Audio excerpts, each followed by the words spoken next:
गरुड़ पुराण के अनुसार मांस खाना पाप है या पुण्य। पौराणिक कथा के अनुसार एक बार जब भगवान श्री कृष्ण एक पेड़ के नीचे बैठे बांसुरी बजा रहे थे तो उनकी तरफ एक हिरण दौड़ता हुआ चला आया और उनके पीछे जाकर छुप गया। तो हिरण बहुत ही घबराया हुआ था।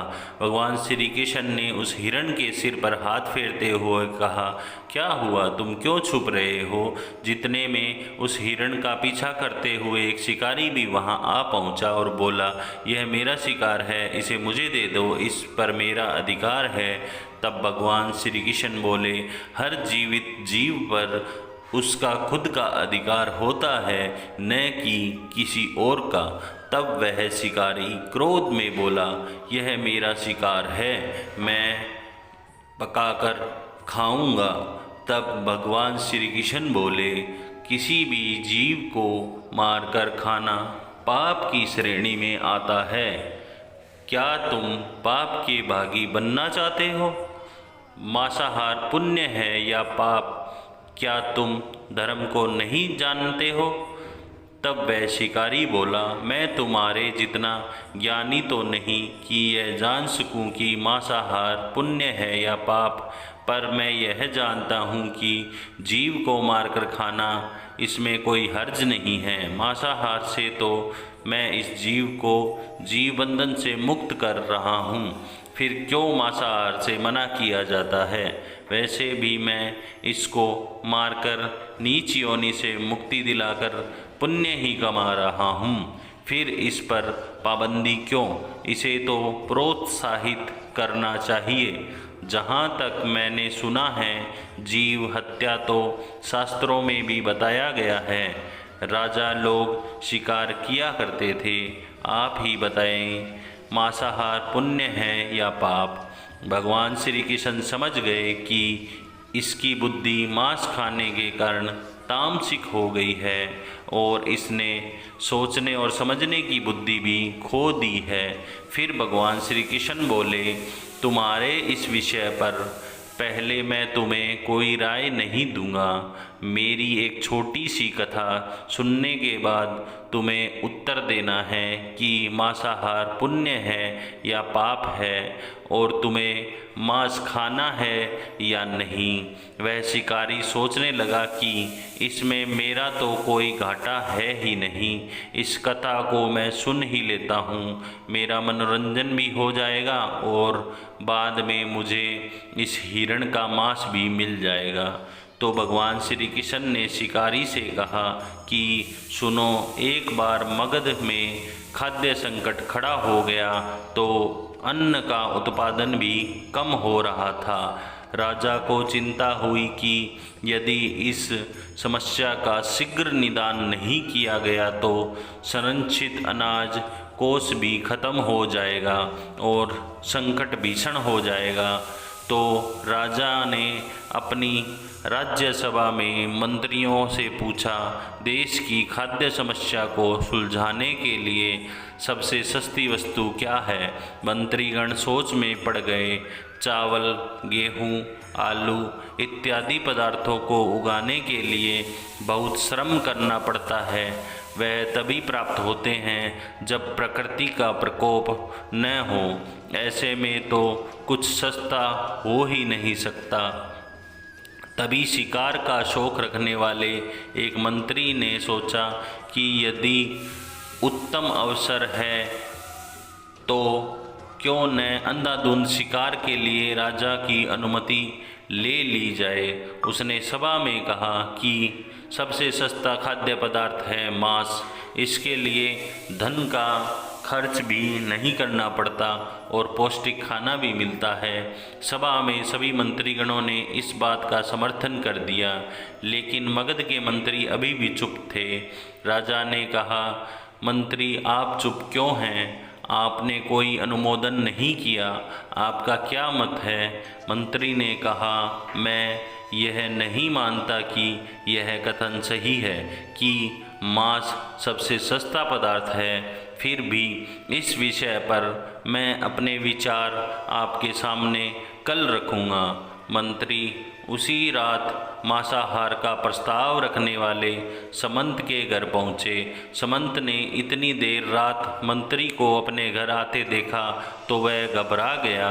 किसी अनिष्ट की आशंका से वह कांप गया। मंत्री ने कहा, संध्या को महाराज बीमार हो गए, उनकी हालत बहुत ही खराब है। राजवैद्य ने कहा है कि किसी शक्तिशाली देह का 2 तोला मांस मिल जाए तो राजा के प्राण बचाए जा सकते हैं।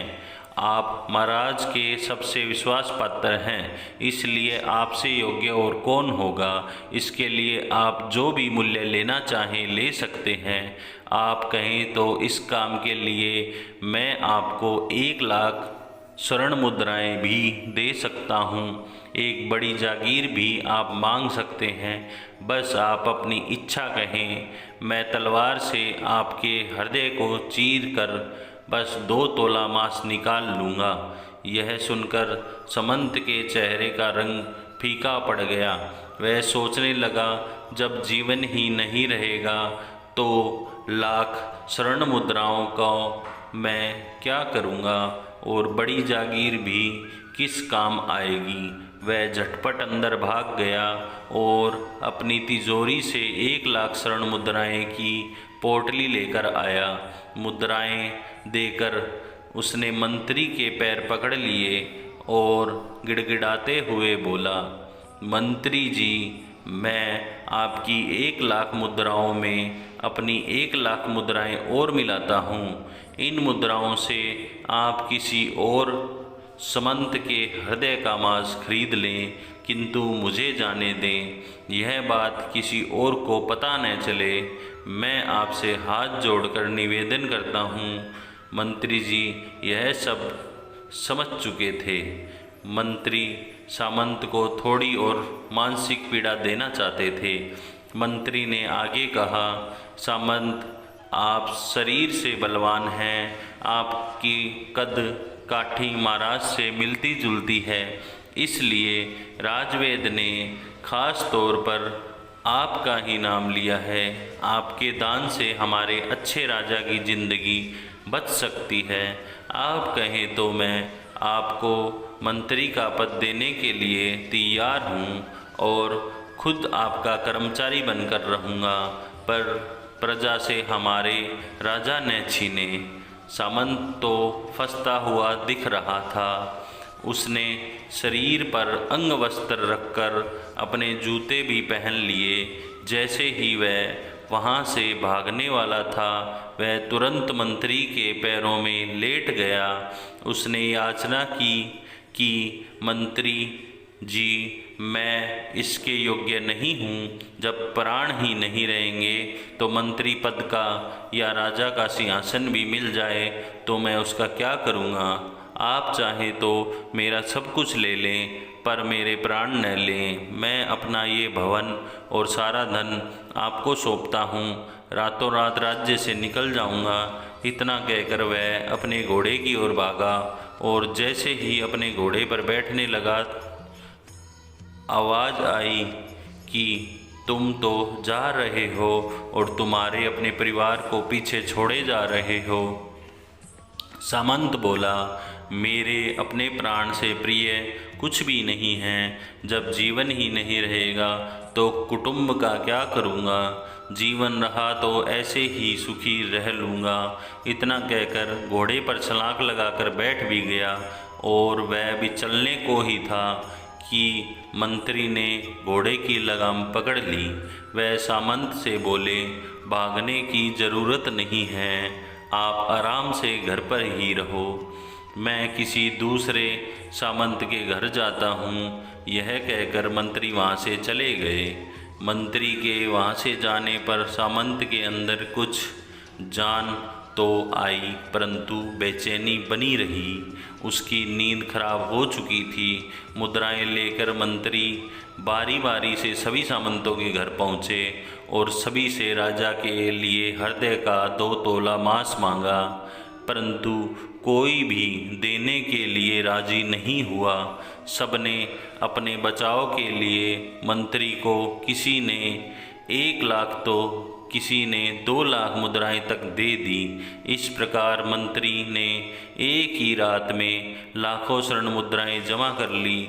फिर सुबह होने से पहले ही अपने महल में पहुंच गया। अगले ही दिन राज्यसभा में सभी सामंत समय से पहले ही पहुंच गए। सभी यह जानना चाहते थे कि राजा स्वस्थ है कि नहीं, लेकिन कोई भी किसी से भेद नहीं खोला था। सबको राजवेद की तलाश थी, उनसे ही उन्हें कुछ सूचना मिल सकती थी। मंत्री ने सैनिकों को आज्ञा दे रखी थी कि जब तक महाराज राज्यसभा में ना आए तब तक किसी भी सामंत को भी महल से बाहर जाने की आज्ञा नहीं है।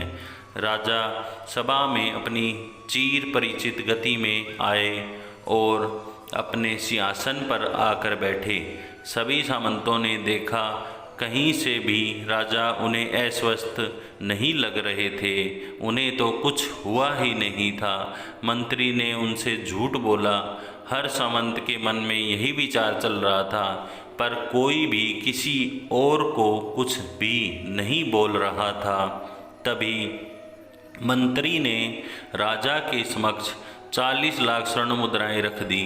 राजा ने पूछा, ये स्वर्ण मुद्राएं किसके लिए हैं और कहाँ से आई?